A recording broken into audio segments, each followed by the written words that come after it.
В День города по приглашениям правительства Брянской области прибыли почти 500 почетных гостей.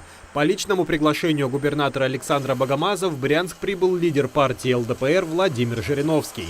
Борт политика приземлился в 9 утра на территории аэропорта. Встречали лидера однопартийцы и молодежь. Непродолжительные рукопожатия и снова в дорогу.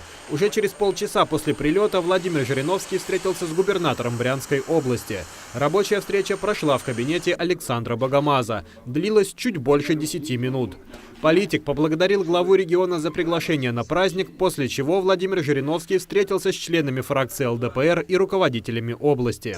На встрече Владимир Вольфович призвал однопартийцев чаще говорить о достижениях Брянской области. По мнению политика, о промышленном и сельскохозяйственном потенциале региона знают далеко не все, даже в Государственной Думе. Так, одно из предложений лидера либерал-демократов – пропагандировать Брянск как картофельную столицу России. Владимир Жириновский предложил совершить еще один визит в Брянскую область, но уже не в областной центр, а на полях. Каждый день все употребляют картошку. Первое плюс второе.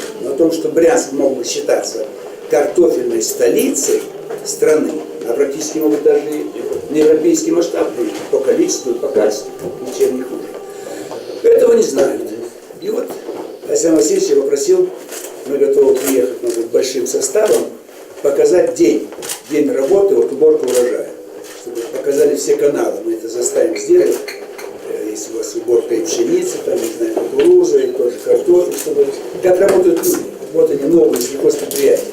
Предварительно встреча запланирована на начало октября. Вместе с Владимиром Жириновским в Брянск прилетит и хор ЛДПР. Он примет участие в праздничной программе. Репертуар хора расширился специально по случаю дня рождения Брянска. Я заставил их выучить «Шумел сурово брянский лес». После встречи все присутствующие приняли участие в торжественном марше.